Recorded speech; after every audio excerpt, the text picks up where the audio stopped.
Architecture related হচ্ছে আমাদের online class. So আজকের ক্লাসের বেসিক্যালি আইডিয়া থাকবে হচ্ছে যে, বা আমরা যেভাবে প্ল্যান করে আসছি সেটা হচ্ছে যে আমরা আর্কিটেকচার অ্যাডমিশন টেস্টে যে ধরনের কোয়েশ্চেনগুলো আসে সেগুলোর উপর বেসিক্যালি কিছু খুব প্রাথমিক ধারণাগুলো আর কি দেওয়ার চেষ্টা করব। আর ভবিষ্যতে হচ্ছে এই সম্পর্কে ডিটেল যে যদি কোনো ধারণা দেওয়া যায় সেই আইডিয়াটা তোমাদেরকে দেওয়ার চেষ্টা করব। তো আজকের প্রথম অনলাইন ক্লাস যেখানে হচ্ছে আমরা দুইজন হ্যাঁ, আর কি আছি, এর আগে যতবারই ক্লাস হয়েছে তোমরা সম্ভবত একজনকে দেখছো। তো দুইজন হিসেবে আমি আছি শুভ, আমি নিলয়। ও হচ্ছে নিলয় 13 ব্যাচের। তো তোমরা নিলয় ভাইদের সাথে মনে হয় তোমরা রেগুলার ক্লাস করতেছো, যারা অ্যাকচুয়ালি আর্কিটেকচার ক্লাস করছো হ্যাঁ, অভ্যাসে করছি। তারা তো ভাইকে অলরেডি চিনো। তো অনেকগুলো টপিক আছে, যেমন ফার্স্টে একটা টপিক হচ্ছে কম্পোজিশন, দেন একটা টপিক হচ্ছে লোগো ডিজাইন, তারপর আছে হচ্ছে পোস্টার তোমার আছে। পোস্টার আছে, তারপর হচ্ছে সিনারিও আছে, তারপর হিউম্যান ফিগার আছে। তো এইরকম প্রায় 5-6টা টপিক আছে, যে এই টপিকগুলোর উপর বেশ কয়েকটা ভার্সিটিতে দেখা যায় যে পরীক্ষা হয়। কোথাও কোথাও আবার মানদণ্ডটা ডিফারেন্ট, দেখা যায় যে বইটা যদি তুমি অ্যাডমিশন দিতে চাও তখন দেখা যায় যে 400 মার্কস দিতে হয়। খুলনা ইউনিভার্সিটি আবার ডিফারেন্ট, আবার খুলনা ইউনিভার্সিটি তোমার রিটেন এক্সামও দিতে হয়। সো এক একটা ভার্সিটির ক্রাইটেরিয়া এক একটা হলেও দেখা যায় যে মোর অর লেস এই 5-6টা টপিকের উপর ঘুরে ফিরে একই কোয়েশ্চেন গুলো বারবার আসে। তো এই কোয়েশ্চেন গুলোর বা এই টপিক গুলো দেওয়ার রিজনটা হচ্ছে বেসিক্যালি যে প্রত্যেকটা ভার্সিটি ট্রাই করে যে আর্কিটেকচার রিলেটেড কোনো এক প্রাথমিক ধারণা স্টুডেন্টের আছে কিনা, বা যে এডুকেশনের ধাঁচটা যদি একটু ডিফারেন্ট, সো এই এডুকেশনটা সে অ্যাকচুয়ালি ক্যারি করতে পারবে কিনা, এই জিনিসটা টেস্ট করে থাকে অ্যাকচুয়ালি মেইন কাজ। তো আমরা একটা একটা প্রথমে টপিক দেখবো। ফার্স্টে আসো আমরা কম্পোজিশন পার্টটা দেখবো, কম্পোজিশনে কিছু বেসিক ধারণা দেখবো, দেন হচ্ছে আমরা লোগো এন্ড পোস্টার আমরা চলে যাবো। ঠিক হ্যাঁ, আছে। ওকে। So, তো কম্পোজিশনের জন্য প্রথমে যে ব্যাপারটা হচ্ছে যে অ্যাকচুয়ালি কম্পোজিশন কেন করবো, একটা ব্যাপার যে কি বলে বা কি চায়। তো এখানে প্রথম যে বিষয়টা হচ্ছে গিয়ে কোনো একটা কিছুকে সাজানোই হচ্ছে একটা কম্পোজিশন। যে আমাকে কোনো আইটেম দিয়ে দিছে যে এগুলা কিভাবে সাজাতে হবে, সেটাই হচ্ছে কম্পোজিশনের মেইন ফ্যাক্ট। তো যেটা হচ্ছে যে আমরা অর্ডিনারি, হ্যাঁ সাজাতে বললো, আমি 4টা বক্স বললো যে 4টা রেক্টেঙ্গেল আমাকে সাজাতে, আমি এই 4টা রেক্টেঙ্গেল এভাবে এঁকে দিলেই হচ্ছে, তাই না? কিন্তু আমাদের যখন পরীক্ষায় কোনো কিছু এভাবে কম্পোজ করতে বলা হবে বা কম্পোজিশনের জন্য বলা হবে, সেক্ষেত্রে আমাদের আসলে মনে রাখতে হয় যে একটু ডিফারেন্ট বা একটু ইন্টারেস্টিং ওয়েতে জিনিসগুলো অ্যারেঞ্জ করার জন্য, যে বিভিন্ন ওয়েতে অ্যারেঞ্জ করা যায়। তো এগুলার কিছু রুলস আছে, যে আসলে কি কি ফ্যাক্টর গুলা ইয়ে করতে হয়। যেমন একটা জিনিস ইন্টারেস্টিং ব্যাপার হচ্ছে যে যদি আমি এই কম্পোজিশনটাকে ইন্টারেস্টিং করতে যাই, তাহলে কি হতে পারে যে জিনিসগুলোর মধ্যে একটা অ্যাসিমেট্রিক ব্যাপার আসতে পারে। যে এখানে সবকিছুকে একটা দাগের রেসপেক্টে, একটা এক্সিসের রেসপেক্টে অ্যাসিমেট্রিক হয়। তো এই অ্যাসিমেট্রিক, সরি সিমেট্রিক এখানে, তো এই অ্যাসিমেট্রিক ব্যাপারটা যদি আনি তাহলে হচ্ছে দুইটার মধ্যে কিছু চেঞ্জেস আসবে, কিছু ইন্টারেস্টিং বিষয় আসবে, যেগুলো হচ্ছে আমরা ইউজ করতে পারবো। যেমন তাছাড়াও আরো কিছু বিষয় থাকে, যেমন যদি এখানে এই রেক্টেঙ্গেল গুলোর সাইজে চেঞ্জ আসতো, শেপে চেঞ্জ আসতো, যে প্রপোর্শনটা, এই প্রপোর্শনটা যেটা চেঞ্জ আসে সেখানেও কিছু চেঞ্জ আনা যায়, যে এক একটার প্রপোর্শন এক এক রকম হতে পারে। তারপরে হয়তো আরেকটা হলো এরকম, আরেকটা এরকম। হ্যাঁ, এভাবে চেঞ্জেস আসতে পারে, জিনিসটা একটা অ্যাসিমেট্রিক বিষয় আসবে। কিন্তু তাছাড়াও আরো যেই অনেকগুলা বিষয় আছে সেগুলোর মধ্যে হচ্ছে, যেমন এটা একটা ব্যালেন্সের একটা বিষয়, যে সিমেট্রি অ্যাসিমেট্রি। তারপরে আবার থাকবে হচ্ছে যেমন শেপ, যদি আমাকে বলে যে না রেক্টেঙ্গেল না সব ট্রায়াঙ্গেলও আছে, যে হ্যাঁ দুটো ট্রায়াঙ্গেল দুটো রেক্টেঙ্গেল, তাহলেও আমি হয়তো কিছু জিনিস চেঞ্জ করতে পারি, হয়তো বা এমন কিছু একটা হলো। হ্যাঁ, তো এখন আসলে ব্যাপারটা হচ্ছে কি, উদ্দেশ্যটা কি, জিনিসটা হচ্ছে একটা কোনো একটা কিছুকে একটা ইন্টারেস্টিং ওয়েতে প্রেজেন্ট করা। তো ইন্টারেস্টিং অ্যাকচুয়ালি কখন হয়, যখন আসলে জিনিসগুলো খুব কমন, বা আমরা প্রত্যেক যেরকম দেখি ওইরকম করলে জিনিসগুলো আসলে ওইভাবে প্রেজেন্টেবল হবে না।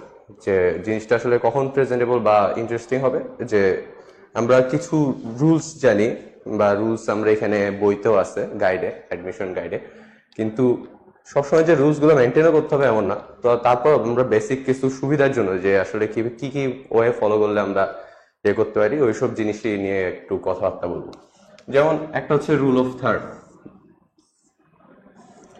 যে একটা পেজকে আমি 3টা সমান ভাগে ভাগ করতে পারি, এভাবে তার এজ লাইন বরাবর ভাগ করে। তো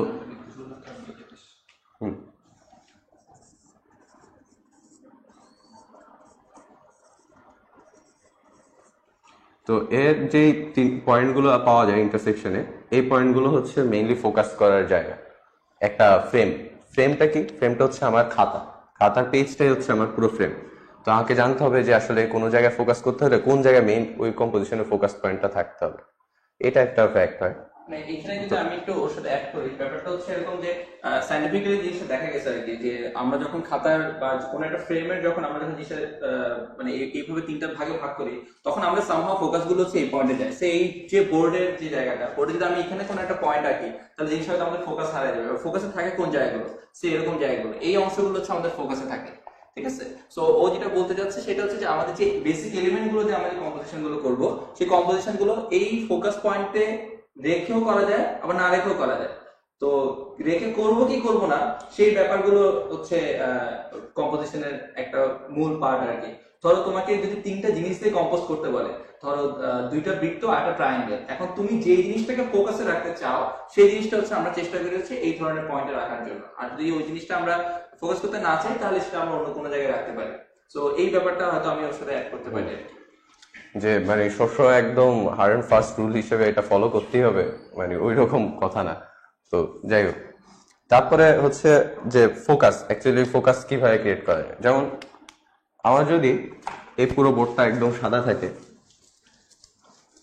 আমি যদি এখানে এখানে খুব সুন্দর করে কোনো একটা কিছু টাকা, হ্যাঁ, বা এইটাকে কালো করে দিলাম, তাহলে হচ্ছে ওই সাদা ফ্রেমটা হচ্ছে জায়গা করে নিই। তো ফোকাসের যে ব্যাপারটা হচ্ছে যে পুরো জিনিসটার মধ্যে হয়তো একটা জিনিস সেন্টার পয়েন্ট ক্রিয়েট করবে তাকে ঘিরে, যে পুরো ব্যাপারটা তাকে ঘিরে হচ্ছে, এরকম হইতে পারে, নাও হইতে পারে। সবসময় যে ফোকাস ক্যাচ করতে হবে এরকম কথা নেই।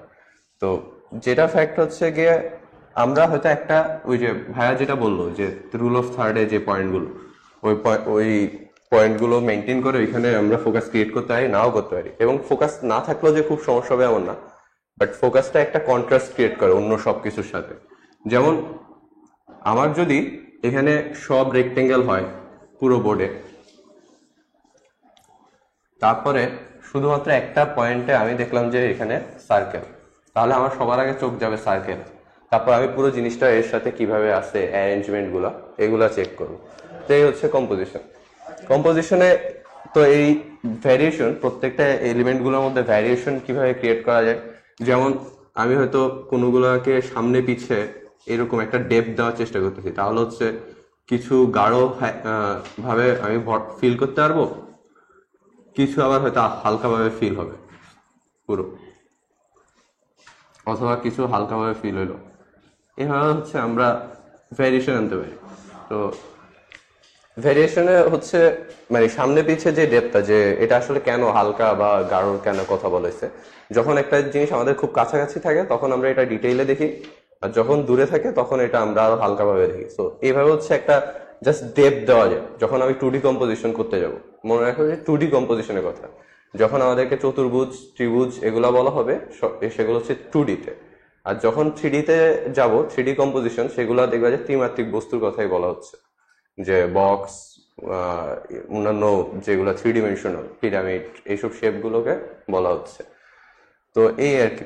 আবার আমি যদি চাই যে না, এটা আমি আসলে ভরাট করবো না, আমি খালি রাখবো, তো আমি জাস্ট চেঞ্জে জানবো হচ্ছে এর এজ লাইন গুলো মোটা করে দিব, যে এর যে এজটা আছে এই এজটা মোটা হয়ে যাবে, এরকম একটা ফ্রেম হয়ে যাবে। সেভাবে হচ্ছে আমি ওই যে এলিমেন্ট গুলো আমাকে করতে বলা হয়েছে, যে সাজানোর কথা, হয়তো ত্রিভুজ, চতুর্ভুজ, এইভাবে হচ্ছে আমি ভেরিয়েশন আনতে পারি সেসব জায়গায়। তো এখন কথা হচ্ছে, হ্যাঁ ঠিক আছে, তাহলে আসলে করবোটা কি, কিভাবে সাজাবো?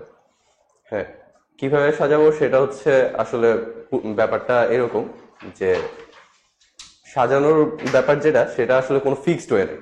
হ্যাঁ, আমরা এখানে কিছু পদ বলে দিতে পারি, কিছু ট্রিক্স বা বলা যেতে পারে যে কিছু সাজেশন, হ্যাঁ, সেগুলো আমরা দেখাই দেব। কিন্তু আসলে পুরো ব্যাপারটা সাজানোর ব্যাপারটা আসলে নিজেদের। হ্যাঁ, মানে অ্যাকচুয়ালি যে কোনো একটা ব্যাপার সুন্দর না অসুন্দর সেই ব্যাপারটা কিন্তু খুবই আপেক্ষিক। একটা জিনিস হয়তো আমার কাছে সুন্দর লাগতেছে, সেই জিনিসটা হয়তো আর এক দুজনের কাছে হয়তো সুন্দর নাও লাগতে পারে। তো কম্পোজিশনের ব্যাপারটা এরকম যে কম্পোজিশন ওয়ার্ডটা কিন্তু this not the first time তোমরা শুনতেছো, কারণ হচ্ছে আমরা ছোটবেলাতেই কম্পোজিশন লিখে আসছি, তাই না? সো ওইটা কম্পোজিশন ওইখানে কি করছে, ওখানে বেসিক্যালি বিভিন্ন ধরনের শব্দকে হচ্ছে আমরা একটা একটার সাথে জোড়া লাগিয়ে হচ্ছে সুন্দর একটা প্যারাগ্রাফ আমরা ক্রিয়েট করছি বা একটা সুন্দর একটা টেক্সট ক্রিয়েট করছি। সো ওখানে কিছু গল্প ছিল, তো এখানে এটাও বেসিক্যালি একটা গল্প, যে গল্পগুলো অ্যাকচুয়ালি আমরা কোনো ওয়ার্ড দিয়ে আমরা প্রকাশ করতেছি না, গল্পটা আমরা ক্রিয়েট করেছি বিভিন্ন ধরনের শেপ বা বিভিন্ন ধরনের ফর্ম দিয়ে।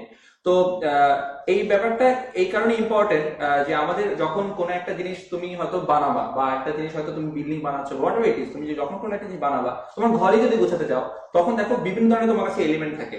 এলিমেন্ট গুলো কোনো কোনো কোনো কোনো জিনিস আমরা ওখান থেকে বাদ দিয়ে দিতে চাই, আবার কোনো কোনো জিনিস হয়তো ওখানে রাখতে চাই। সো হয়তো তুমি তোমার যে ঘরে একটা একটা বই রাখার একটা জায়গা আছে, সেই বই রাখার জায়গাটা যে তুমি কোথায় রাখতে যাচ্ছ, সেই ব্যাপারটা অ্যাকচুয়ালি ডিপেন্ড করবে তুমি অ্যাকচুয়ালি এটা কি ফোকাসে রাখতে চাও কি রাখতে চাও না। সো যদি ফোকাসে রাখতে চাই তাহলে এক জায়গায় রাখি, ফোকাসে রাখতে না চাইলে আবার আরেক জায়গায় রাখি। এখন এখানে যে সবই কিন্তু বেসিক্যালি মানে স্কোয়ার বা রেক্টেঙ্গেল দিয়ে বা সার্কেল দিয়ে কাজ করছে, বাট এটার মধ্যেও ফোকাস আনা যায় অনেক ভাবে। যেমন আমি একটা জিনিস অ্যাড করতে যাচ্ছি, ও এখানে দুইটা জিনিস, এই জিনিসটাকে নর্মালি আমরা হ্যাচ বলি, আমরা যে কেউ দাগাইছি জিনিসটা আমরা হ্যাচ বলি। তো এটাকে ও ফিল করছে একটু ঘন করে আর একটু হালকা করে।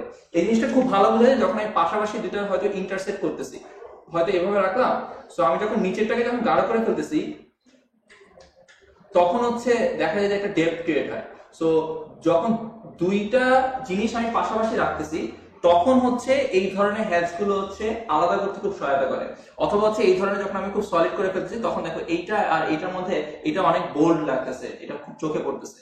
সো যাই কথা বলছে কেন বারবার একটা টপিক খুব আসছে, যেটা ফোকাস ফোকাস ফোকাস। তার মানে হচ্ছে আমরা যখনই এই ধরনের জিনিস আমরা সাজাবো, what ever the element it is, straight line থাকতে পারে, সার্কেল থাকতে পারে, স্কোয়ার থাকতে পারে, রেক্টেঙ্গেল থাকতে পারে, ট্রায়াঙ্গেল থাকতে পারে, হোয়াট এভার ইট ইজ, আমাদের অবশ্যই একটা ফোকাস থাকতে হবে।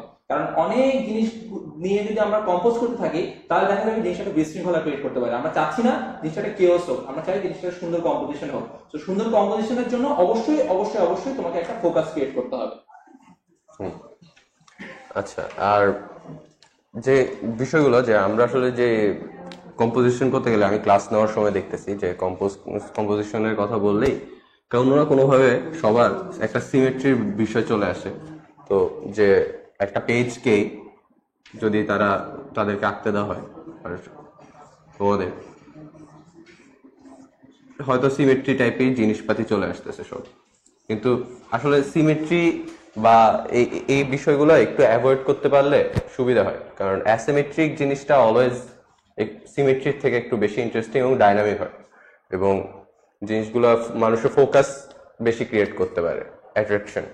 তো ওইসব দিকে হচ্ছে একটু খেয়াল রাখতে হবে। তো এগুলোর জন্য আসলে কি করা যেতে পারে, যে আমার যদি অনেক এলিমেন্ট থাকে বা যত এলিমেন্টই দেখ, আমি এরকম ভাবে পেজের মধ্যে কোন একটা এক্সিস চিন্তা করে নিতে পারি। হ্যাঁ, যে আমি হয়তো সবগুলোকে এই একটা ভাগে ভাগ করব, আমার এখানে কিছু এলিমেন্ট থাকবে, এখানে কিছু এলিমেন্ট থাকবে, এরকম হইতে পারে যে আমার হয়তো ফোকাসটা এর একটু পাশেই হলো, এক্সিসের যে সেন্টারটা এটা একটু পাশেই হলো। তারপর হয়তো আমি, হ্যাঁ আচ্ছা ঠিক আছে, আমার এইটাকে সেন্টার, এই এক্সিস গুলোকে সেন্টার করে আমার হয়তো কিছু পয়েন্ট বা ডটস, যদি কম্পোজিশনের কথা কথা বলা হয়, তাহলে ওইগুলার প্লেসমেন্ট গুলো হইতে পারে। হ্যাঁ, পুরো জায়গাটা যে খালি রেখে দেবো, যে আমি অনেকে আবার এইরকম করে যে একই জায়গায় সবকিছু অ্যাড করে দেয় আর পুরো পেজ খালি। এই ব্যাপারটা যাতে না হয়, পুরো পেজটাকে ক্যাচ করতে হবে। হ্যাঁ, আবার এটা বলার পরে সবগুলোকে সমান ভাগে ভাগ করে পুরো পেজে বসায় দিলেও সমস্যা হবে, তখন আসলে কিছু হবে না। তো যেটা হচ্ছে যে হয়তো আমি এই লাইনগুলোকে ফলো করে গাইডলাইন হিসেবে যে আমি একটা কম্পোজিশন হয়তো রেডি করতে পারি। হ্যাঁ, তারপর হচ্ছে এগুলা হালকা গাঢ় এইভাবে করা যেতে পারে। তো পেন্সিলে অ্যাকচুয়ালি এখানে আমি হ্যাচ দিচ্ছি, হ্যাচগুলার মানে ডিস্টেন্সের উপর ভ্যারি করে এগুলা গাঢ় হালকা বুঝাচ্ছি। কিন্তু পেন্সিলের ক্ষেত্রে যখন তুমি পরীক্ষায় অ্যান্সার করবা, তখন হচ্ছে যে চাইলে এগুলাকে পুরো ফিলও করা যায়। হ্যাঁ, তখন কারণ আমাদের কাছে বিভিন্ন গ্রেডের তোমার শেডের পেন্সিল থাকবে। 2B HP 3B 4B 5B 6B যাই হোক। তো ওইভাবে হচ্ছে চাইলে এগুলোকে ফিল করেও তুমি বিভিন্ন গ্রেডের শেড দিয়েও করতে পারো, যে শুধুমাত্র হ্যাচ করতে হবে সেগুলো না। হ্যাঁ, তো এই কয়েকটা ফ্যাক্ট যদি মনে রাখা যায় বা প্র্যাকটিস করতে পারো তাহলে হচ্ছে কম্পোজিশনের ক্ষেত্রে ভালো হবে। একটা জিনিস যেটা অ্যাড করতে চাই যে সবই ঠিক আছে, তোমার সেন্স বা কম্পোজিশন করার জন্য যে চিন্তা ভাবনা সবই ঠিক আছে, কিন্তু অ্যাকচুয়ালি প্রেজেন্টেবল না। যে আমার লাইন কোয়ালিটি ভালো না, আমার লাইন হচ্ছে একবার দাগ দিতে দিলে আমার এইভাবে দাগ দিতে হয়। হ্যাঁ, এই জিনিসগুলো হচ্ছে একটু চেঞ্জ করা, যে আমি যাতে একসাথে পুরো লাইনটা দিয়ে যেতে পারি। যে এটা একটু বাঁকা হবে, প্রথমে বাজে হবে, কিন্তু তারপরেও যাতে একসাথে আমি লাইনটা দিতে পারি, যে বারবার করে এভাবে করে যাতে জয়েন দিয়ে দিয়ে দিয়ে দিয়ে না হয় লাইনগুলো। মানে ওই জিনিসগুলো যদি নিট থাকে, ময়লা কম হয়, মোছামুছি কম করো, তাহলে হচ্ছে জিনিসগুলা বেশি সুন্দর দেখা যাবে। আর যদি এইভাবে রাফ বা আমি একবার করছি না আবার মুছতেছি আবার ইয়ে করতেছি, তাহলে হচ্ছে গিয়ে জিনিসগুলা আস্তে আস্তে ময়লা ক্যাচ করতে থাকবে আর কি ওই যে মানে পেন্সিলের জন্য। বেসিক্যালি পরীক্ষাটা একটা মেইন বিষয় থাকে হচ্ছে বোর্ডনেসটা আর কি বোঝা, যে যে অ্যাকচুয়ালি পরীক্ষা দিচ্ছে সে অ্যাকচুয়ালি একটা দাগ যখন দিচ্ছে সে কত বোল্ডলি দাগটা দিতে পারে। কারণ তুমি আমরা যখন আর্কিটেকচার ড্রয়িং করি তখন একটা দাগ কিন্তু একটা ওয়াল হয়ে যেতে পারে। সো এই ওয়ালের হাইট কত, 10 তলা সমানও হয়ে যেতে পারে। সো এই দাগটা যদি তুমি বোল্ডলি দিতে না পারো তাহলে কিন্তু তুমি অনেক বেশি ক্ষতিও করে ফেলতে পারো। সো আমরা যখন দাগগুলো দেই খুব বোল্ডলি দিতে হয়, বোল্ডলি না দিলে দেখা সেটা হোয়াটএভার ইট ইজ, সেটা তোমার স্ট্রেট লাইন হতে পারে, তুমি একটা সার্কেল হতে পারে, হোয়াটএভার ইট ইজ। বাট দাগটা যদি আমার খুব বোল্ডলি যদি না দেই তখন দেখা যায় যে এই জিনিসগুলো খুব দেখতে খুব বাজে লাগে এবং বোঝা যায় যে ছেলেটা হয়তো মানে কনফিডেন্টলি কোনো একটা কিছু করতে পারতেছে না। ঠিক আছে, সো এই ব্যাপারগুলো একটু মাথায় রাখবার। কিন্তু ভাইয়া যে টিপস গুলো বললো, যেমন কিছু এক্সিস কে মেনটেন করা, এক্সিস ওয়ার্ডটা তো অনেক আগে থেকে আমরা জানি।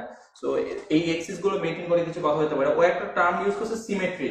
সিমেট্রি হচ্ছে জাস্ট কিছু না, যে আমরা জিনিসটা প্রতিসম কিনা, জাস্ট দুই দিকে ইকুয়াল কিনা। ধরো আমার একটা বৃত্তকে যদি আমি ঠিক মাঝখান দিয়ে কাটি এটা প্রতিসম হচ্ছে, আর যদি আমি ঠিক অন্য পাশ দিয়ে কাটি তখন কিন্তু এই পাশ এবং এই পাশ কিন্তু প্রতিসম হচ্ছে না। সো এটাই, এই জিনিসটাকে আমরা বলতেছি অ্যাসিমেট্রি। আর যদি মাঝখান দিয়ে কাটি তখন জিনিসটাকে বলে আমরা সিমেট্রি। সো যে জিনিসটা একদম একটা এক্সিস বরাবর, একটা এক দাগ বরাবর যদি দুই পাশে সমান জিনিস থাকে বা ইকুয়াল জিনিস থাকে তখন জিনিসটাকে আমরা বলছি সিমেট্রি। আর যদি ইকুয়াল জিনিস না থাকে তখন বলি আমরা অ্যাসিমেট্রি। সো মানে আমি জাস্ট একদম কনক্লুশনটা আনতেছি কম্পোজিশনের ক্ষেত্রে, যে asymmetry normally not always, asymmetry normally দেখা যায় যে একটু দেখতে ভালো লাগে, একটু ভালো লাগে, একটু ব্যাপারগুলো একটু ইন্টারেস্টিং হয়ে যায়। সো এইটা ছিল মোটামুটি কম্পোজিশন একটা বেসিক ধারণা। তো আমরা নেক্সট একটা টপিকে চলে যাই, সেটা হচ্ছে লোগো এন্ড পোস্টার ডিজাইন আর কি। তো লোগো কিন্তু আমরা সবাই প্রতিনিয়তই দেখতেছি, বিভিন্ন জায়গায় দেখতেছি। ইভেন তোমরা যখন ফেসবুকে লগ ইন করতেছো, ফেসবুকের যে একটা লোগো আছে না, সব লোগো দিয়েই কিন্তু আমরা বেসিক্যালি সবগুলো কোম্পানি বা সব জিনিসগুলোকে আমরা চিনি। তো লোগো হচ্ছে গ্রাফিক্স এর জগতে বা হচ্ছে আমাদের এই টোটাল ওয়ার্ল্ডে একটা খুবই দারুণ একটা ইনভেনশন, যেটা হচ্ছে বেসিক্যালি একটা সংকেত হিসেবে কাজ করে, প্রত্যেকটা কোম্পানির একটা আইডেন্টিটি হিসেবে কাজ করে। তো এই লোগো ডিজাইনের কিছু বেসিক ক্রাইটেরিয়া আছে বা বেসিক কিছু জিনিস আছে, সেখানেও কম্পোজিশনের ব্যাপার আছে। যে একটা যে ফেসবুকের যে এফটা একটু ছোট হলে কি ভালো হতো নাকি অন্য কিছু। সো যেমন লোগোর ব্যাপারে যেমন অ্যাপেলের যে লোগো এবং সেখানে যে ফন্ট, যে চিকন যে ফন্ট, সেই গ্রাফিক্সটাই কিন্তু বেসিক্যালি তখনকার জগতে হচ্ছে টোটাল যে কম্পিউটারের যে কোম্পানিগুলো ছিল সেই গ্রাফিক্স এর জন্যই কিন্তু, অ্যাপলের গ্রাফিক্স এর জন্যই কিন্তু সে অনেক এগিয়ে যেতে পেরেছিল। তো আমরা হচ্ছে এখন লোগো এবং পোস্টার সম্বন্ধে আর কি কিছু ডিটেইল আর কি জানতে চাচ্ছি। হ্যাঁ, লোগোর ব্যাপারে কথাটা হচ্ছে গিয়ে এটা আসলে এক একজন এক এক ভাবে চিন্তা করতে হবে। যেমন অ্যালফাবেটিক বইয়েতেও লোগো আছে, যেমন ফেডেক্স।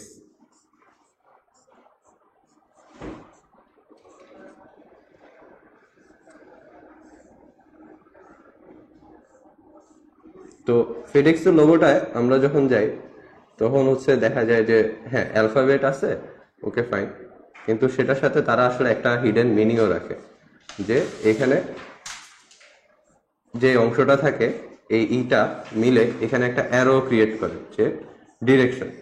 ওরা হচ্ছে মেইনলি একটা কুরিয়ার সার্ভিস কোম্পানি, সো তাদের জন্য হচ্ছে এই জিনিসটা মুভিং ফরওয়ার্ড টাইপ কোনো একটা বিষয় বোঝাচ্ছে। তো হিডেন মিনিং থাকতে পারে, নাও থাকতে পারে, শুধুমাত্র অ্যালফাবেটিক ওয়েতেও হইতে পারে, অথবা সেটা যদি কোনো একটা জায়গায় ঘটনা হয় ওই জায়গাটা সিম্বলাইজ করতে হইতে পারে। সো এটা অ্যাকচুয়ালি কোনো লিমিটেশন নাই লোগোর জন্য। লোগো লোগোর একটা মিনিং থাকে সবসময়, এটা এটা ইম্পর্টেন্ট যে একটা মিনিং রাখতে পারলে তখন সেটা ভালো লোগো হবে, নট লাইক যে এটা দেখতেই শুধু সুন্দর হবে, আসলে এটা কোনো মিনিং রাখতেছে না, তাহলে হচ্ছে অত ইন্টারেস্টিং না। জিনিসটা একটা মিনিং থাকতে হয় সবসময়। সব মোটামুটি ভালো যত লোগো আছে সবগুলাতেই হচ্ছে আমরা যেমন এই মিনিং গুলা দেখতে পাই আর কি। তো লোগোতে হচ্ছে যদি কম্পোজিশনের ব্যাপারটা বলা হয় যে অ্যাকচুয়ালি কিভাবে চিন্তা করব বা তাহলে কি করব না করব, হ্যাঁ, টাইপোগ্রাফি মানে কি বলে ফন্টের ক্ষেত্রে যদি আমরা ফন্ট দিয়েই শুধু করতে চাই তাহলে হচ্ছে দেখতে হবে যে আমরা ফন্টের মার্জিন লাইনগুলা ঠিক মতো দেখতেছি কিনা। তখন হচ্ছে ওই ফন্টটাকেই আমি স্পেশালি খুব ভালোভাবে লিখবো, যে একটা এফ লিখতে হয়তো নর্মাল কোনো জায়গায় আমি হচ্ছে এভাবে লিখে দিচ্ছি বা এভাবে লিখতেছি, কিন্তু তুমি যখন একটা লোগো তৈরি করবে তখন হচ্ছে যদি ওই যেসব স্ট্রাকচার, হ্যাঁ, ওই যে যে ফ্রেম গুলো থাকবে সেগুলো হচ্ছে আমি চিন্তা করে রাখবো যে এইভাবে আসবে বা ফন্টটা কেমন হবে, ক্যালিগ্রাফি বিষয়গুলো যদি আমরা একটু লক্ষ্য করি তাহলে হচ্ছে এইসব জিনিসগুলোর ব্যাপারে জানা যেতে পারে ভালো। এছাড়া হচ্ছে আরো কি কি হওয়া সম্ভব, যেমন অ্যাপল এর প্রথম লোগোটার কথা বলি, সেখানে হচ্ছে অ্যাপল কেন আছে, কারণ তাদের কোম্পানির নামে অ্যাপল।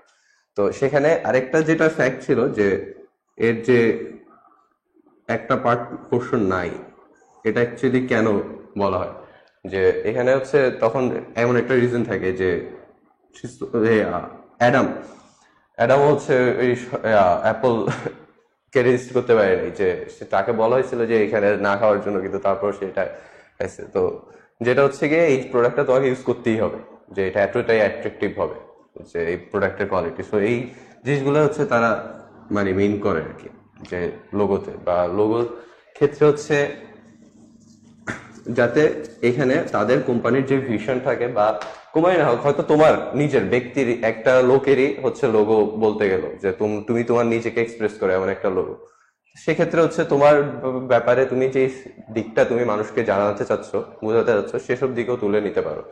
হ্যাঁ, এগুলা লোগোর ক্ষেত্রে আর কি মানে ইম্পর্টেন্ট। আমরা লোগোর থেকে আরেক পরে পোস্টারের দিকে কথা বলি। এখন পোস্টারের ক্ষেত্রে যে ব্যাপারটা হচ্ছে যে পোস্টারের অ্যাকচুয়ালি ফাংশনটা এরকম যে দূর থেকে একটা মানুষ দেখবে একটা পোস্টার, তার হচ্ছে দেখে জিনিসটাতে ইন্টারেস্ট জাগতে হবে, তারপর হচ্ছে সে কাছে গিয়ে দেখবে আচ্ছা হ্যাঁ এই জিনিসটা কি বলা হয়েছে।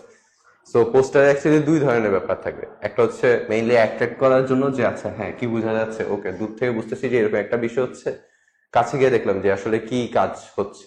হ্যাঁ, তো যেমন হচ্ছে ধরো অনেক ফেমাস পোস্টার আছে যে ইয়া নিয়ে। তাছাড়া পোস্টারের ক্ষেত্রে হচ্ছে আমরা যে জিনিসটা একটু খেয়াল রাখবো, যে আমাদেরকে যে লেখাগুলা দিবে, যে বলে দিবে যে এখানে একটা প্রোগ্রাম হবে এরকম, ধরো তোমার স্পোর্টস ডে, হ্যাঁ স্পোর্টস ডে একটা প্রোগ্রাম হবে স্কুলে, তোমার স্কুলে বা কলেজে বা ভার্সিটিতে। তো সেইগুলার যে লেখা, যে সময়, এইসব জিনিসের জন্য তোমার একটা জায়গা চিন্তা করতে হবে ধরো। তারপরে এখন ওইগুলো লেখাগুলো কটুক হবে, একটা হয়তো বড় লেখা হবে যে অ্যানুয়াল স্পোর্টস ডে, হ্যাঁ,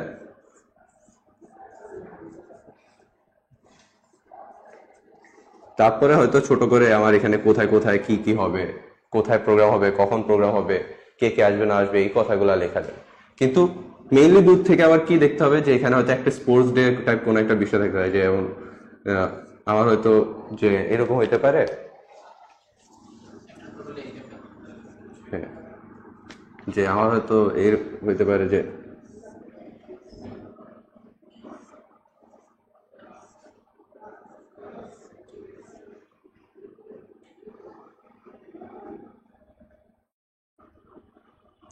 এরকম জাস্ট একটা স্ট্যাম্প এঁকে দিয়ে হইতে পারে যে আমার স্পোর্টস ডে বোঝাচ্ছি, হ্যাঁ, হয়তো দূর থেকে এরকম হইতে পারে। তারপরে আরো অনেক কিছু, যেমন হয়তো একটা অ্যাথলেট দৌড়াচ্ছে বা অন্যান্য যাই হোক আর কি। তো এভাবে হচ্ছে তোমার পোস্টারের যে ব্যাপারটা, এটা দেখতে হবে যে মেইনলি ফার্স্টে ইন্টারেস্ট ক্রিয়েট করা, দেন হচ্ছে ডিটেইলের জন্য আমি কাছে গিয়ে ওই পোস্টারটা দেখবো, এইসব বিষয় আসে। পোস্টারের ক্ষেত্রে একটা কিছু বেসিক কিছু ব্যাপার আছে, যদি এটা কোনো একটা প্রোগ্রাম বেসড হয়, আবার কিছু কিছু হতে পারে যে অ্যাওয়ারনেস বেস, যে সেভ ওয়াটার বা হারভেস্ট রেইন ওয়াটার, এই ধরনের অনেকগুলো টপিক থাকতে পারে। তো যদি কোনো একটা দেখা যায় যে একটা প্রোগ্রাম বেস হয়, যে একটা অনুষ্ঠানকে কেন্দ্র করে হচ্ছে, তখন ওখানে কিছু বেসিক এলিমেন্টস থাকতে হয়। যেমন এক নাম্বার হচ্ছে তোমার, হ্যাঁ, একটা কি পয়েন্ট থাকতে পারে, যেমন ওইখানে একটা স্ট্যাম্প বল, এটা এই ধরনের একটা কি পয়েন্ট দিয়ে এটা অ্যাট্রাক্ট করার ট্রাই করছে, তার মানে এটা বেসিক্যালি কিন্তু অ্যাট্রাক্টিভ এলিমেন্ট। কিন্তু যেই জিনিসটা ম্যান্ডেটরি সেটা হচ্ছে অবশ্যই প্রোগ্রামের নামটা লেখা, এবং হচ্ছে প্রোগ্রামটা কোথায় হচ্ছে, কবে হচ্ছে, টাইম কি, এই যে ইনফরমেশন গুলো কিন্তু থাকাটা খুব জরুরি, কারণ ইনফরমেশন ছাড়া কিন্তু সে অ্যাকচুয়ালি প্রোগ্রামের যে মেইন ফোকাসটা সেটা কিন্তু হারা যায়। তো অনেক সময় হচ্ছে আমরা যখন পোস্টার ডিজাইন করতে বলি, আমরা হচ্ছে এই থিমটার দিকে অনেক বেশি ইয়ে থাকি, যে হ্যাঁ আমার হয়তো এই জিনিসটাই মেইন, এই জিনিসটার দিকে আমার ইয়ে করতে হবে। কিন্তু দেখা যায় যে যেসব বেসিক এলিমেন্ট থাকা জরুরি, সেই বেসিক এলিমেন্ট কিন্তু আমরা অনেক সময় হারাই ফেলি। অনেক সময় শুধুমাত্র টেক্সট দিয়েও কিন্তু দেখা যায় যে অনেক ভালো ভালো অনেকগুলো ইয়ে আছে, পোস্টার আছে। তো সেগুলো তোমরা একটু ফোকাস করতে পারো। যেমন আহ, এই যে যে গাইড, এখানে দেখবা অনেকগুলো এক্সাম্পল দেওয়া আছে। যেমন এই এই যে পোস্টার গুলো যেগুলো আছে দেখা যাচ্ছে, তো এই যে পোস্টার গুলো আছে এগুলো কিন্তু আমাদের দেখা গেছে যে আমাদের স্বাধীনতা যুদ্ধের সময় কিন্তু বেশ অ্যাওয়ারনেস ক্রিয়েট করতে পারছিল। হ্যাঁ, তারপর হচ্ছে যেমন একটা পোস্টার, যেটা 6 দফার যে পোস্টার, সেখানে কিন্তু জাস্ট কিচ্ছু লেখা, মানে কিছু আঁকা নাই, জাস্ট একটা 6 বড় করে লেখা, এভাবে একটা 6 লেখা ছিল। আর এখানে এখানে হচ্ছে দফা লেখা ছিল। দফা। হ্যাঁ, সো জাস্ট এই জিনিসটাই, রাস্তায় রাস্তায় সব জায়গায় খালি এই জিনিসটাই ছিল, 6 6, মানে বড় করে 6 লেখা। তো এই 6 তখনকার সময়ে দেখা গেছে যে সবাই বুঝতে পারতো যে হ্যাঁ এখানে 6 দফার সম্বন্ধে কিছু বলা হ্যাঁ, এটা হচ্ছে। দেখা সো শুধুমাত্র টেক্সট পেজও কিন্তু বেশ আলোড়ন ক্রিয়েট করতে পারে। সো এগুলো হচ্ছে মেইনলি অ্যাওয়ারনেস বেস, আর এগুলো হচ্ছে মোর অ্যাক্টিভিটি বেস বা প্রোগ্রাম বেস। প্রোগ্রাম। প্রোগ্রাম বেসে কিছু ক্রাইটেরিয়া আছে, ক্রাইটেরিয়াগুলো ফিল আপ করতে হয়। আর তোমার যেগুলো অ্যাওয়ারনেস বেস, হ্যাঁ, বা ফেস্টিভ্যাল বেস এই ধরনের, সেখানে তোমার যে এই ধরনের ইনফো থাকতেও পারে, নাও থাকতে পারে, it depends on the mood of that program or event. ঠিক আছে। হুম। আর পোস্টারের ব্যাপারটা তাহলে শেষ করি। এখন হচ্ছে আমরা পার্সপেক্টিভের যে ইস্যু ব্যাপারটা আছে, যে দেখি পার্সপেক্টিভের ব্যাপারটা একটু খেয়াল করে রাখতে হবে এবং ভালো মতো বোঝার চেষ্টা করো, যাতে হচ্ছে, কারণ এটা দুইটা ক্ষেত্রে লাগে, একটা হচ্ছে 3D কম্পোজিশনের ক্ষেত্রে লাগে, আর একটা হচ্ছে সিনারির ক্ষেত্রে লাগে। হ্যাঁ, তো আমরা ফার্স্টে বুঝি যে আসলে পার্সপেক্টিভ জিনিসটা কি। আমি যদি রেল লাইনে দাঁড়াই, মানে খুবই কমন থিওরি, যে তখন দেখা যাবে যে রেল লাইনটা অনেক দূরে যদি সোজা পর্যন্ত যায়, মনে হবে যে দুইটা লাইন একটা পয়েন্টে গিয়ে মিলে যাচ্ছে, এরকম। যে তখন হচ্ছে রেলের স্লিপার গুলা এরকম থাকবে আর কি। হ্যাঁ, তো এটা আসলে কেন হয়, যে আমরা হচ্ছে ইনফিনিটির দিকে যেতে যেতে এই জিনিসটা হচ্ছে মনে হচ্ছে মিলায় যাবে। তো এটা হচ্ছে পার্সপেক্টিভ। এখন আমি এখানে যে পার্সপেক্টিভের যে এক্সাম্পলটা দিই, এটা হচ্ছে 1 পয়েন্ট পার্সপেক্টিভ। তো আমরা ফার্স্টে 1 পয়েন্ট পার্সপেক্টিভে কিভাবে বস্তু আঁকা যায় বা 3D জিনিস আঁকা যায়, তো সেই জিনিসগুলো একটু দেখি একদম বেসিক পর্যায়ে, ঠিক আছে? এবং এই পার্সপেক্টিভটা আসলে, পার্সপেক্টিভের যে নলেজটা, এটা তোমাকে কিসে হেল্প করবে?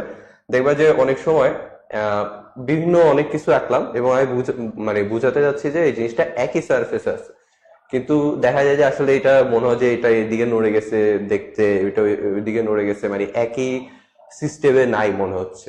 হ্যাঁ, বা ভাসতেছে। হ্যাঁ, তো ওইসব জিনিস দেখবা যে তুমি কন্ট্রোল করতে পারবা এই ওয়েতে। যেমন যদি আহ, আমি চিন্তা করবো যে এখানে আমি অনেকগুলো বক্স রাখবো, হ্যাঁ, বিভিন্ন পজিশন।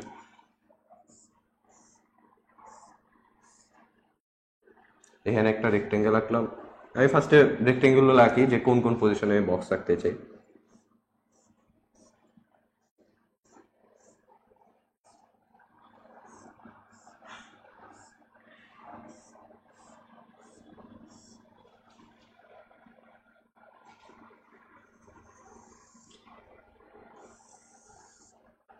এভাবে হচ্ছে আমি, এভাবে কিন্তু পরীক্ষার হলে যে দাগ দেওয়া এরকম না, এখানে জাস্ট আঁকার জন্য দেখাচ্ছে। হালকা করে দেবে। হ্যাঁ, হালকা করে দিবা, খুবই হালকা করে এইচবি দিয়ে ট্রাই করবা যে এগুলা, এই কাজগুলা করার।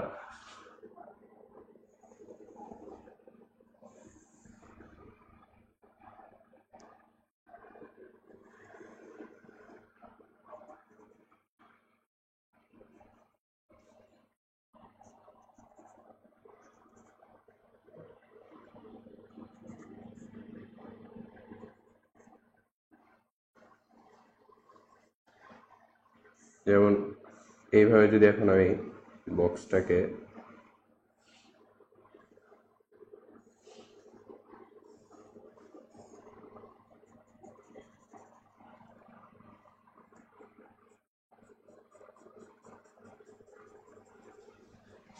তারপর হচ্ছে এই জাস্ট সোজা সোজা লাইন দিয়ে ওইটার প্যারালাল আগের যে রেক্টেঙ্গেলটা ছিল সেটা প্যারালাল। হ্যাঁ হ্যাঁ হ্যাঁ, এটা হচ্ছে এখান থেকে আসবে।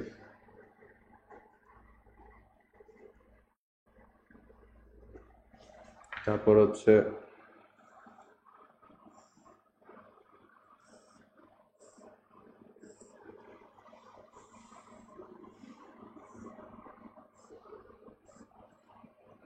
এবার হচ্ছে বিভিন্ন পজিশনে বক্স মানে বসানো ব্যাপারটা হচ্ছে ধরো এই একই বক্স, সে আমি একটু যদি ক্যামেরার সামনে থেকে ধরি, তোমরা হয়তো এই সারফেসটা খুব ভালো করে দেখতেছো। সো আমি যখন এটা ডান দিকে নিয়ে যাব তখন কিন্তু এই সারফেসটা দেখা যাচ্ছে। সো এটার পজিশনের জন্য কিন্তু এটার সারফেস কিন্তু এক একবার এক একটা দেখা যাচ্ছে, রাইট? সো ব্যাপারটা হচ্ছে এরকম যে একটা বক্স যখন উপরে চলে যাবে তখন দেখা যাবে হয়তো তার নিচের সারফেসটা দেখা যাবে, আবার যখন সে এই দিকে চলে আসে তখন তার উপরের সারফেসটা দেখা যাবে। সো এক এক জায়গায় কিন্তু পজিশন এক একটা সারফেস দেখা যাবে। তো কিন্তু বাট প্রত্যেকটা জিনিসের একটা পয়েন্টে গিয়ে মিলে, সেই পয়েন্টটাকে আমরা বলছি ভ্যানিশিং পয়েন্ট, যেখানে কি সব কিছু মিলতেছে। যেমন একটা রেল লাইন ধরে তুমি যেতে থাকো, একদম ওটা মনে হয় কোনো একটা বিন্দু থেকে মিলে গেছে, অসীমে গিয়ে হয়তো একটা পয়েন্টে মিলে গেছে। সো এইটাকে বলছে আমার ভ্যানিশিং পয়েন্ট। তো ভাইয়া যেটা বলতে যাচ্ছে সে, আমি যদি এখন দেখতে চাই যে হ্যাঁ বক্সটা যদি আমি এখানে রাখতাম দেখতে কেমন হবে, তার মানে আমি বক্সটা সে এখানে আগে তার মানে প্রথম উপরে যে সার্ফেসটা আমরা দেখবো সেই সার্ফেসটা আমরা এঁকে নিলাম। এখন আমরা এটা তো নিচে কিছু হয়তো জিনিস দেখা যাবে, দেখা যাবে কি যাবে না, বা কতটুকু দেখা যাবে এটা বোঝার জন্য হচ্ছে ভ্যানিশিং পয়েন্ট থেকে এই প্রত্যেকটা পয়েন্ট হচ্ছে আমরা কানেক্ট করব। তার মানে এখান থেকে এখন এই পয়েন্টটা কানেক্ট করব, আবার এখান থেকে হয়তো ওই পয়েন্টে কানেক্ট করবো। কিন্তু একটু বুঝতে হবে যে এখান থেকে আমি ওই পয়েন্টে কানেক্ট করি, এটা কিন্তু দেখা যাবে না কারণ এটা পিছন দিকে চলে গেছে।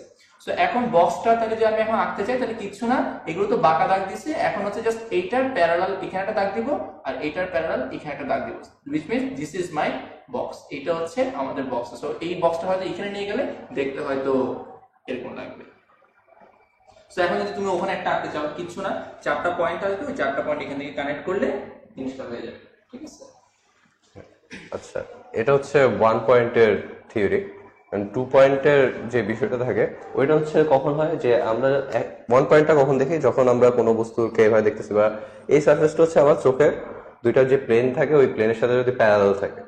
যদি এই জিনিসটাকে আমি এভাবে দেখি তখন হচ্ছে পার্সপেক্টিভের 2 পয়েন্ট চলে আসে, যে পাশের থেকে ভিউটা বা কোনো অ্যাঙ্গেল থেকে অ্যাঙ্গুলার ওয়েতে যদি আমি দেখি তখন কি হয়, তখন একটা বক্স যদি আমি আঁকতে যাই যে তখন তার হচ্ছে ধরো দুইটা ভ্যানিশিং পয়েন্ট থাকে, একটা আসলো এই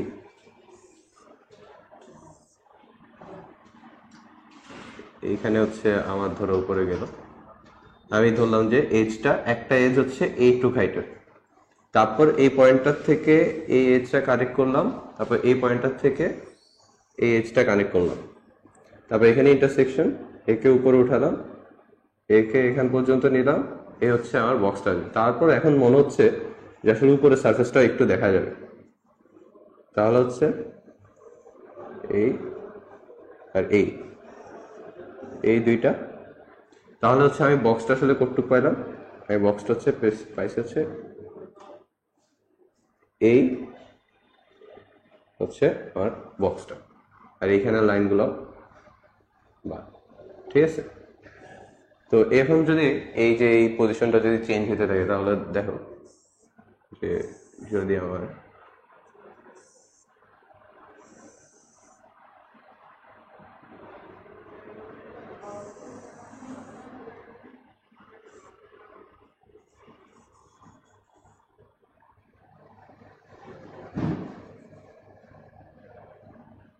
তাহলে এ হচ্ছে আমার এখন লাইন আছে, রেফারেন্স লাইন।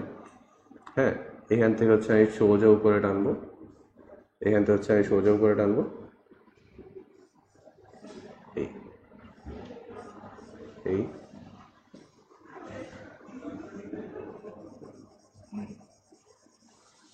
ব্যাস। হ্যাঁ, এখান থেকে হচ্ছে আমি ধরো বক্সটা কি হবে এই জিনিসটা রেগে, তো এই এজ লাইন যেগুলো থাকবে এগুলো বাদ যাবে যদি বক্সটা ট্রান্সপারেন্ট না হয়। যদি বক্সটা ট্রান্সপারেন্ট হয় তাহলে এই এজ লাইনগুলো থাকবে। হ্যাঁ, এবার হচ্ছে ধরো 2 পয়েন্টের যে বেসিক যে বিষয়গুলো, এটা হচ্ছে সেটা। তো এখান থেকে আসলে কিভাবে সিনারি আঁকতে হয়, হ্যাঁ, বা 3D কম্পোজিশন করতে হয়, যদি আমাকে বলে যে ইট দিয়ে কয়েকটা ইট দিয়ে কম্পোজিশন করতে, তাহলে ধরো এই নিলাম যে একটা 2 পয়েন্ট, হ্যাঁ, যে ইট আঁকতে হবে। একটা ইট কিভাবে আঁকবো, ধরলাম যে তার একদম এই যে প্রপোর্শনটা ইটের সেটা এরকম হয়। তারপর হচ্ছে ধরলাম যে এর এজের হাইটটা হচ্ছে একটু।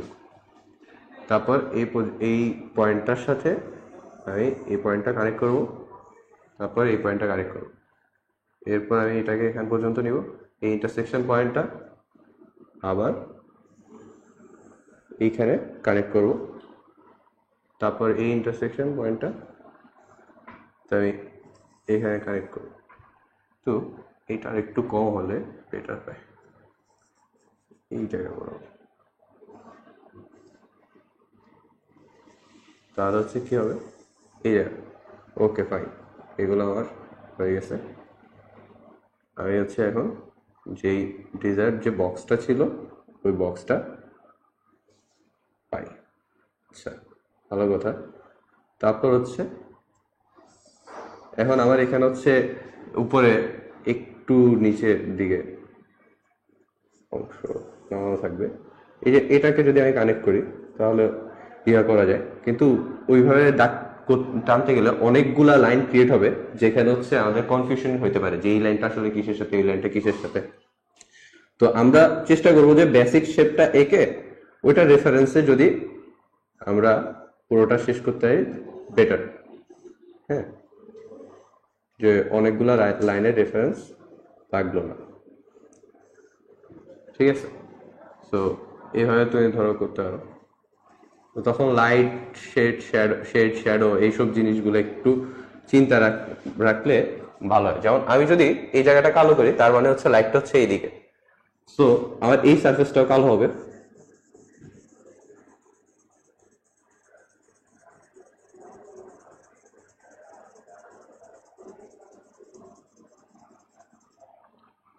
ভাবলাম যে এই হালকা একটু এদিক করা আছে, তাহলে হচ্ছে এটা একটু কম কালো হবে। এগুলা ফিল করে হ্যাচ না দিয়ে মানে জিনিসটা ফিল করে করলে বেটার হয়। যেমন এখানে ধরো তুমি 4B দিয়ে করলা, আবার এখানে হচ্ছে 2B ইউজ করে করলা, সো দুইটার শেডের ডিফারেন্স চলে আসবে অটোমেটিকলি। তারপর লাইটটা তো উপরে, সো আমি এই জায়গাটা পুরো সলিড এভাবে সাদা রেখেই দিলাম যে এটা এরকমই থাকে। আবার এইটার এই জায়গাটা হচ্ছে প্যারালাল, সো একই রকম গ্রেড যদি এখানে হয় তো তখন বোঝা যাবে যে একটা লাইট শেডোর বিষয় যেটা থাকবে। তারপর হচ্ছে যদি আমি ভাবি যে আচ্ছা এটা তো শেডও পড়বে, তাহলে হচ্ছে ধরো এই পয়েন্টটার যে শেডটা এইটা এখানে আসলো, একটা এজ লাইন বা এই এজটার যে শ্যাডোটা পড়বে এই এজ, তারপর এইখানে, তারপর এরকম।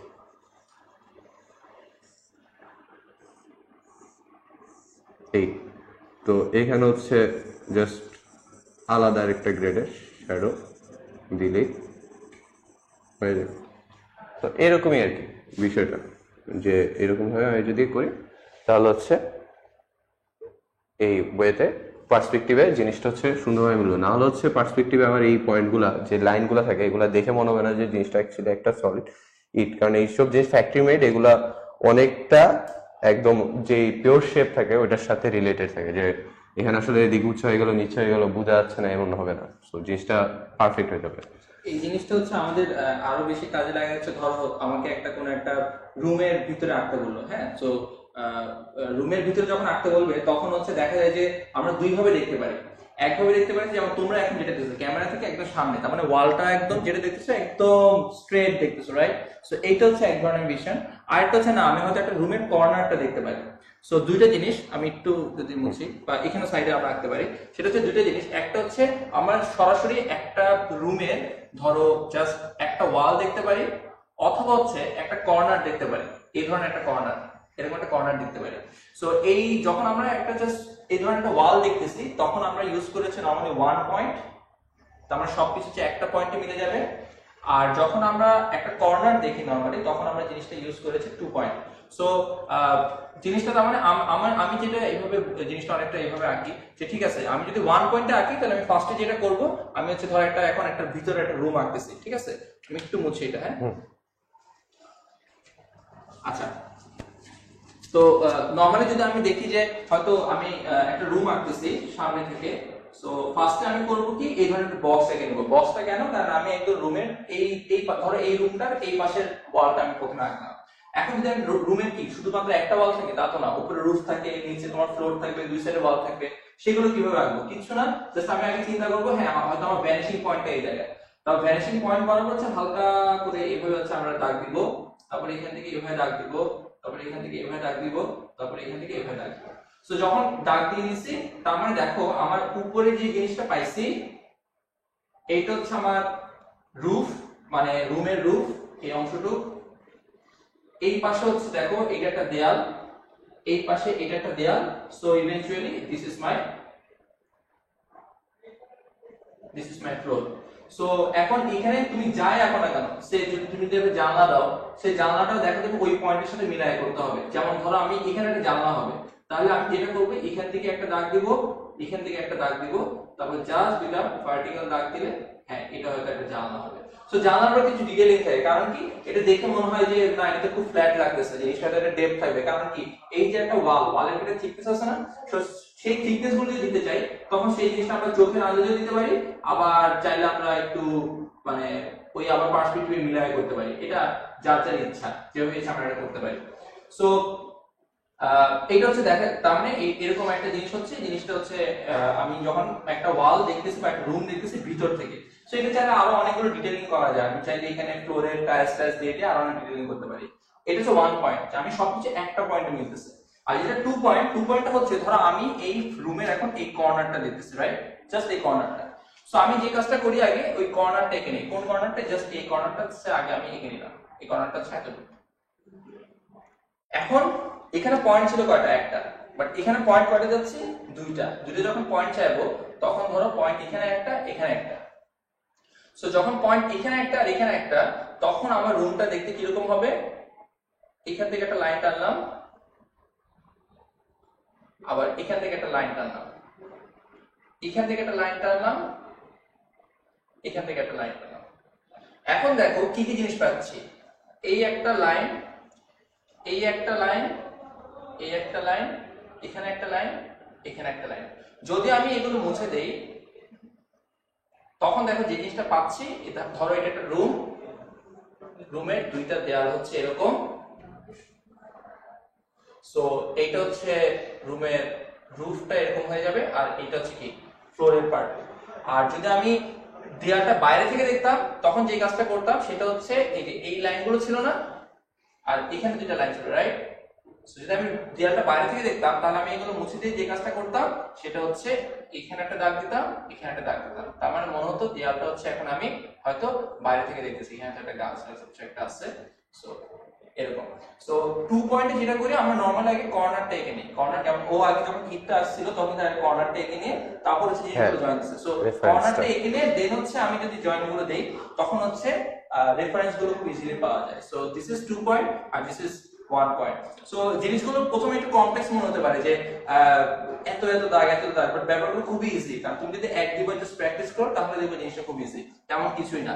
আর তুমি যদি 2 পয়েন্টে বেশি কষ্ট হয়, okay fine, then go for 1 point perspective, no problem. তুমি 1 পয়েন্ট দিয়ে করলেও হবে। পার্সপেক্টিভের এটা শেষ করি। ওকে, আচ্ছা, মানে আমরা একটু দেখি যে পার্সপেক্টিভের সাথে সিনারিও বা অন্যান্য যে সিনারি বা কিছু আঁকতে বলে ওইগুলা কিভাবে কাজে ইউজ করা যায় আর কি। হ্যাঁ, তো যেমন আমরা হচ্ছে একটা জাস্ট বই মেলার ছবি যদি আঁকতে বলে, কোনো কয়েকটা বুক স্টল জাস্ট পাশাপাশি আছে এরকম জাস্ট, হ্যাঁ, যে আঁকতে বলবো, তো তখন হচ্ছে আমি ধরলাম যে এখানে হচ্ছে একটা এখানে একটা পার্সপেক্টিভের point, vanishing point, 1 point perspective করতেছি যে আমার হচ্ছে এই ওকে। তো হিউম্যান হাইটের সাথে যদি রাখতে যাই তাহলে হচ্ছে যদি এটা হচ্ছে দোকানের একটা এজ লাইন হয়, আমি ফার্স্টে দেখো আস্তে আস্তে যত দূরে যাচ্ছে তত এই লাইনগুলো পাশাপাশি দূরত্ব কমতেছে, কারণ আস্তে আস্তে দূরে গেলে কোনো জিনিস আমরা ছোট দেখি সেজন্য। ঠিক আছে, ওকে, এরকম গেল। তারপর হচ্ছে এর উপর একটা ব্যানার থাকবে, ধরো যে কি নাম দোকানের ওই অনুযায়ী ওই দাগটা। তারপর হচ্ছে ধরো এখানে একটা ফ্রেম আসলো, এরকমই করা যায়। এর পাশে দোকানে ধরো এখানে এই এগুলার হাইট ডিফারেন্স আছে।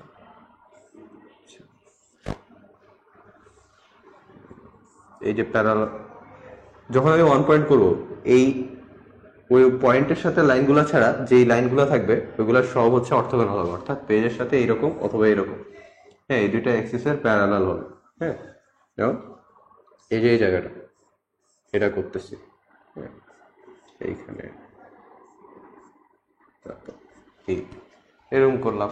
তারপর হচ্ছে পিছে আমি গাছ দিলাম, হ্যাঁ যে তো গাছে আবার ধরো এরকম শেড টেড দেওয়া যায়, যে তুমি গাছের ক্ষেত্রে হচ্ছে জাস্ট শেডের ভ্যারিয়েশন দিয়েই ইন্টারেস্টিং করে ফেলতে পারো। আচ্ছা, এখন কথা হচ্ছে যে হিউম্যান ফিগার যখন সিনারিতে আসছে, হ্যাঁ তারপর তুমি হয়তো এখানে কোনো বইয়ের নামটাম, বইয়ের দোকানের কোনো প্রকাশনীর নামটাম লিখবা, আরো ডিটেইল করবা জিনিসগুলা। হ্যাঁ, তারপর এখানে বুকের থাকবে, বুক শেলফ থাকবে। হ্যাঁ, হয়তো একটা দুইটাতে দেখা যেতে পারে, বাকিগুলোতে আরো অন্ধকার। আস্তে আস্তে শেষের দিকে গিয়ে ধরো তুমি দেখলা যে এগুলা জাস্ট হ্যাচ দিয়ে দিলে হয়।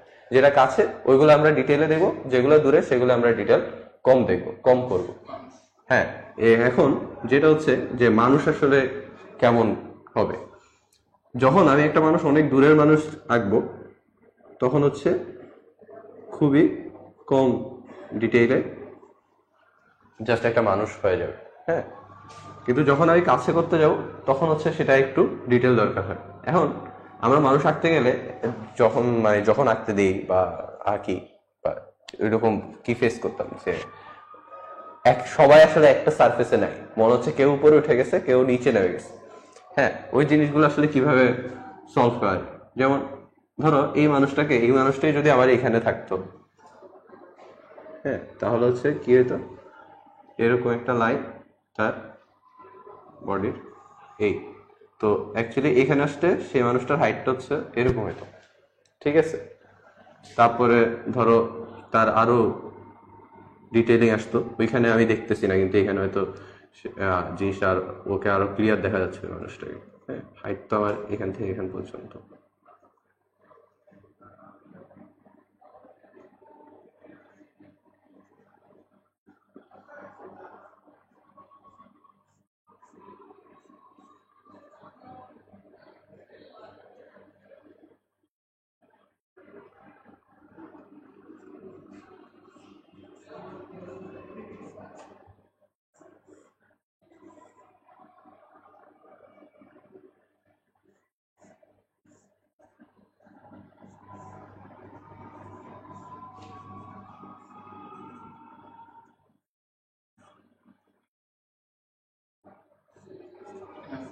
এই জাস্ট এরকম করে দিলেই তোমার এখানে এই সিনারির ক্ষেত্রে হয়ে যাবে। কোনো কিছুতে যে কোনো একটা পোর্শনে সিনারি আঁকতে যখন বলবে ওইখানে অনেক বেশি টাইম দেওয়ার দরকার নেই। ফার্স্টে তুমি ওইটার একটা আউটলাইন রেডি করবা, দেন আস্তে আস্তে লেয়ার বাই লেয়ার ডিটেইলিং এ যাবা। হ্যাঁ, যে যখন আমি ধরো এই মানুষটা করতেছি, আমি যদি ছবির প্রথমেই শুধু এই মানুষটাই আঁকতাম তাহলে দেখা গেল যে আমার ওই যে সময়টা আছে ওই সময়টা কভার করবে না। কারণ তোমার হাতে থাকবে 2 ঘন্টা, তোমাকে 5টা ছবি আঁকতে হবে। সিনারির মধ্যে মানুষ দেওয়াটা খুব জরুরি, বিকজ হচ্ছে একটা ধরো এই স্টলটা অ্যাকচুয়ালি একটা মানুষের সাপেক্ষে কতটুকু সেই জিনিসটা কিন্তু বোঝা যায় না। কারণ ধরো এই মানুষটাই যদি এখন আমি খুব এখানে ধরো একটা যদি মানুষ দেই, এই ধরনের একটা মানুষ, তার মানে দেখো তখন কিন্তু দোকানটা অনেক বেশি বড় মনে হয়, বা এই লোকের সাপেক্ষে তখন হয়তো এইটা আমি বলতে পারি যে হ্যাঁ এটা একটা ছোট একটা বাচ্চা। আবার সিনারিওর সময় হয়তো এত ডিটেইলও মানুষ দরকার নাই, আমরা যদি মানুষকে জাস্ট এভাবে প্রকাশ করতে পারি, দ্যাটস অলসো ইনাফ। ঠিক আছে, যে আমার জাস্ট প্রপোর্শনে বোঝার জন্য হ্যাঁ এটা একটা মানুষ, হয়তো এর সাথে হয়তো একটা বাচ্চা কিছু আছে, তো এটার সামনে আমার গাছকেও যে অত ডিটেলে দরকার আছে তেমন কিন্তু না, গাছ যদি আমি এভাবে দিই দ্যাটস অলসো ইনাফ। বাট এখানে আমার মেইন এসেন্সটা হচ্ছে সিনারিওতে অ্যাকচুয়ালি যেটা দেখতে চাই তুমি অ্যাকচুয়ালি প্রপোর্শনটা বুঝো কিনা। প্রপোর্শনটা মানে হচ্ছে যে আমার সাপেক্ষে এই বা একটা মানুষের সাপেক্ষে এই স্টলটা কতটুকু, এই ব্যাপারটা বুঝো কিনা। এমন যেন না হয় যে হয়তো তুমি হয়তো একটা স্টল আঁকছো, সে এটা হচ্ছে একটা স্টল, সে আমি বললাম এখন যদি মানুষটা আমি এতটুকু দেই, ঠিক আছে, তখন মনে হবে স্টলটা অনেক বড়। আবার যে মানুষটা আমি যদি এত বড় করে দেই তখন কিন্তু এটা ইয়ে নাই, মানে এটা হচ্ছে স্টল নাই, এটা হচ্ছে একটা টেবিল হয়ে গেছে, ঠিক আছে। তো এই প্রপোর্শনটা মানুষের সাপেক্ষে এই জিনিসটা কতটুকু এইটা বোঝাটা হচ্ছে সিনারির একটা মেইন, মানে তারা বেসিক্যালি এই জিনিসটাই চায় যে তুমি অ্যাকচুয়ালি এই এটার সাপেক্ষে এটা বুঝো কিনা বা এটার সাপেক্ষে এটা বুঝো কিনা, এই ব্যাপারটা সেন্স করাটা হচ্ছে মেইন সিনারিওর কাজ। সো এখানে ডিটেইলও অতটা মানুষ দরকার নেই, হ্যাঁ যদি পারো দ্যাটস গুড, বাট ডিটেইলও দরকার নেই। মেইন আইডিয়াটা হচ্ছে প্রপোর্শনটা বুঝতে পারো কিনা, যে হ্যাঁ একটা যদি স্টল এত বড় হয় তাহলে মানুষের মোটামুটি চোখের জায়গাতে হচ্ছে ওই স্টলের পুরো অ্যাপারচারটা থাকে। সো এইটা যে সেন্স করতে পারে সেই অ্যাকচুয়ালি লজিক্যাল ড্রয়িংটা করতে পারতেছে, সেই জিনিসটা এক্সপ্রেস করাটা হচ্ছে জরুরি। সো আর একটা লাস্ট টপিক আছে সেটা হচ্ছে হিউম্যান ফিগার, তাই না? সো আমরা হিউম্যান ফিগার সম্বন্ধে কিছুটা আইডিয়া দেই, তারপর আমরা কমপ্লিট করব।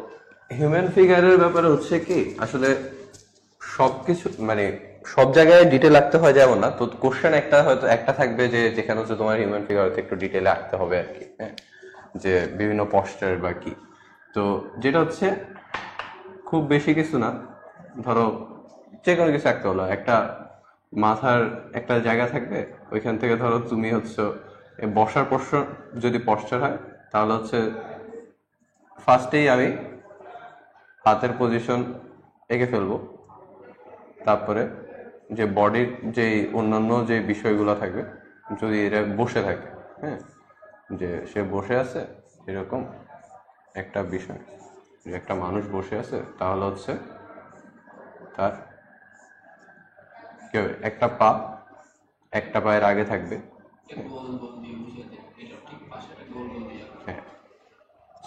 তো জিনিসটা হচ্ছে কেমন, ধরো এই হচ্ছে মাথা, এই হচ্ছে তার হাতের জায়গাটা, বডিটা, হ্যাঁ, আরেকটা হাত ধরো এরকম আছে তাহলে হচ্ছে তার এই একটা পোর্শন, তার একটা পায়ের যে বসার জায়গাটা, হ্যাঁ, ধরো আরেকটা হচ্ছে এরকম আছে, হ্যাঁ। তাহলে হচ্ছে এই হচ্ছে মেইনলি হচ্ছে আমার আউটলাইনটা চিন্তা ভাবনা করে, হ্যাঁ।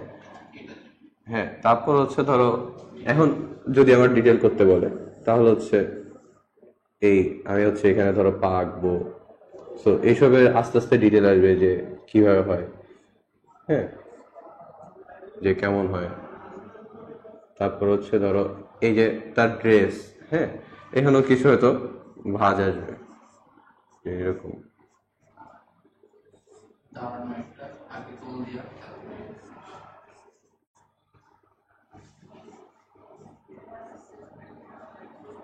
তারপর যদি কেমন হয় যে অনেকটা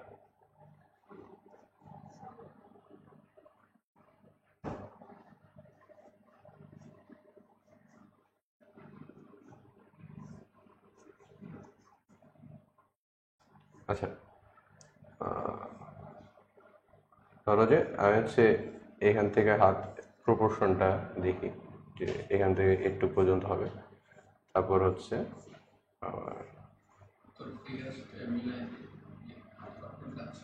হ্যাঁ বুঝি।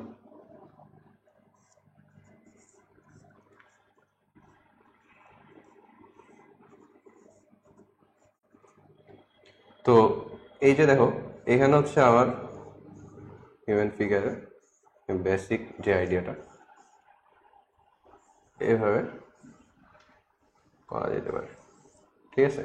তো প্রপোর্শনটা কি, এই যে এই মাথার অংশ, বডির অংশ আর এটা এরকম একটা প্রপোর্শনে তুমি দেখার চেষ্টা করবে যে এরকম ভাবে থাকবে, ঠিক আছে।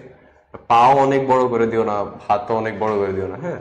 তো এরকম ভাবে চিন্তা করে তুমি যদি করো, তো এই যে এই গোল গোল যে জিনিসগুলো দিচ্ছে এগুলো জাস্ট বোঝার জন্য, এইভাবে যদি তুমি করতে যাও তাহলে হচ্ছে হয়তো অনেক বেশি টাইম ইয়ে করে যেতে পারে। তো নিজে যখন প্র্যাকটিস করবে তখন হচ্ছে এইসব এইভাবে এই ওয়েতে প্র্যাকটিস করতে পারো, কিন্তু হ্যাঁ প্রপোর্শনটা ঠিক রাখার জন্য। কিন্তু যখন তুমি পরীক্ষা দিও তখন হচ্ছে যদি তুমি তাড়াতাড়ি আউটলাইন দিয়ে শুরু করতে পারো বেটার হয়।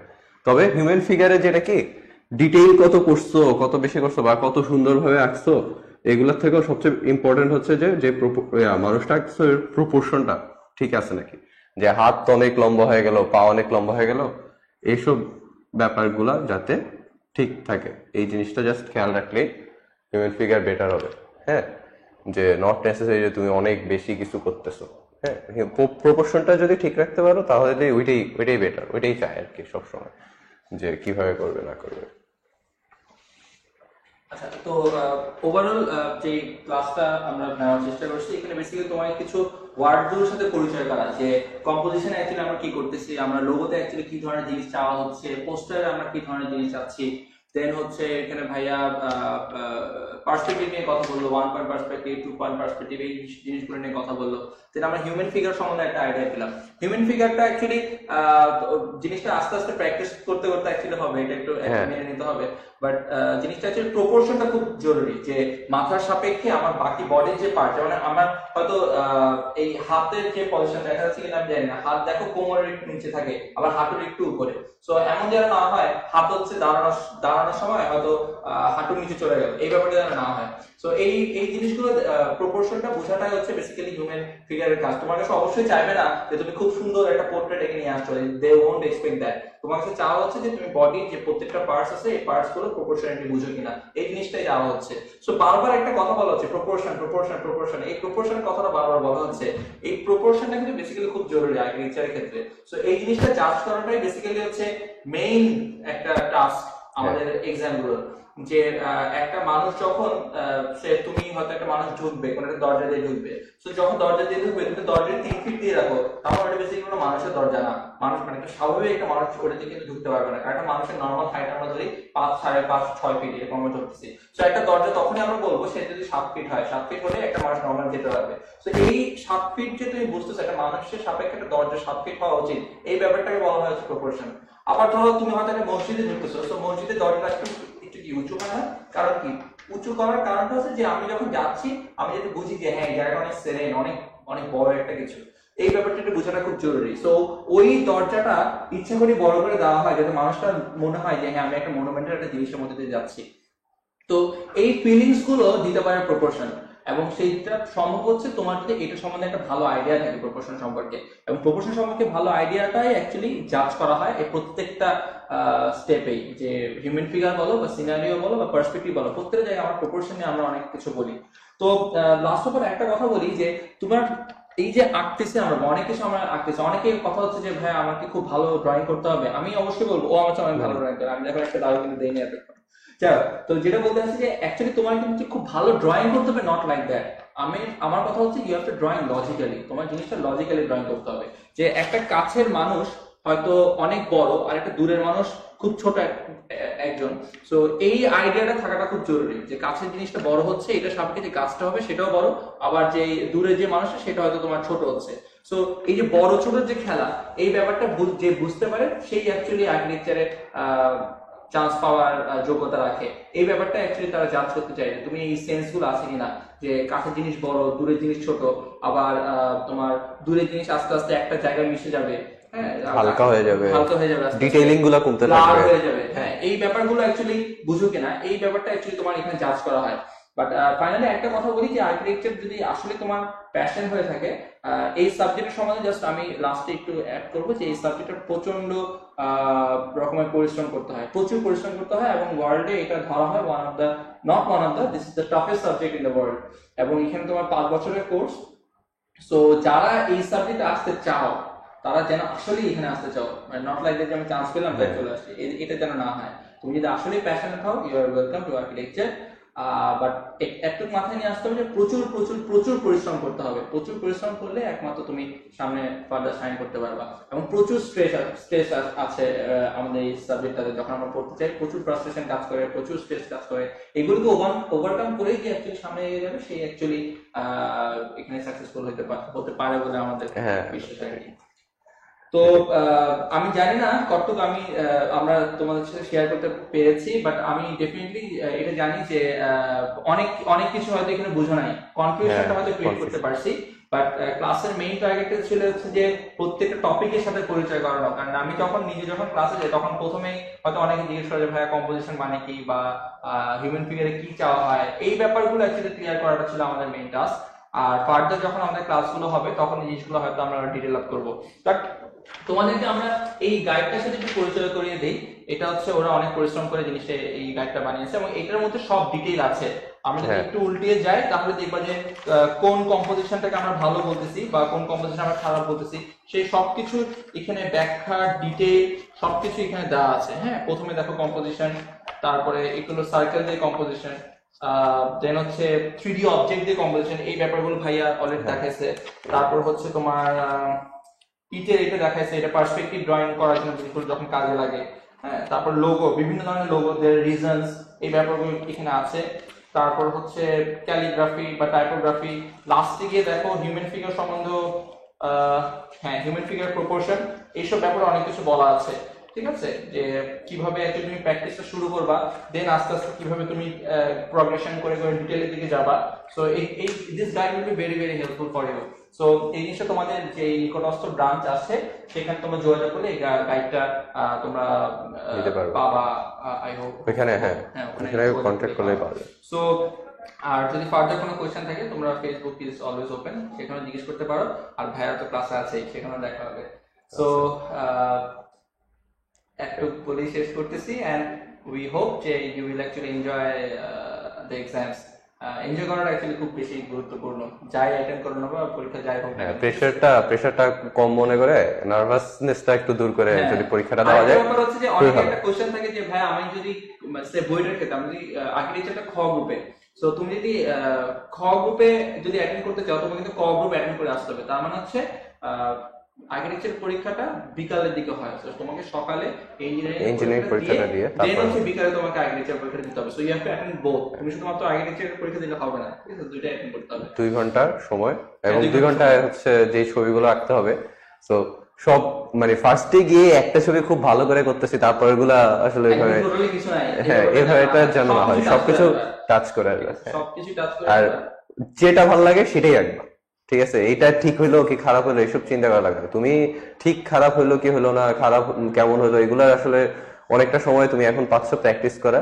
হ্যাঁ, ওইখানে তোমার যেটা মনে হয় যে হ্যাঁ আমার কাছে এটা ভালো লাগতেছে, তোমার পার্সপেক্টিভে এটা ঠিক, তো তুমি তোমার যে চিন্তাটা সেটাই আঁকবা। আর ঠিক প্র্যাকটিসের আছে। ব্যাপারটা হচ্ছে যে ইঞ্জিনিয়ারিং এ সবাই কোচিং করতেছো হয়তো, সো এর ফাঁকে ফাঁকে যদি তোমরা আর্কিটেকচারটা ট্রাই করো, খাতার আশেপাশে হাবি যাবে আঁকবা, ঠিক আছে, এই একটু প্র্যাকটিসই অনেক হ্যাঁ, সময় সেটাই। ইনাফ হয়ে যায়। ঠিক আছে, মানে সো বেস্ট অফ লাক। আমি শুভ এবং তোমাদের নিলয় ভাইয়া আপাতত এখানে বিদায় নিচ্ছি। সো ফার্দার আই গেস দেখা হবে। Thank you thank very you. Much.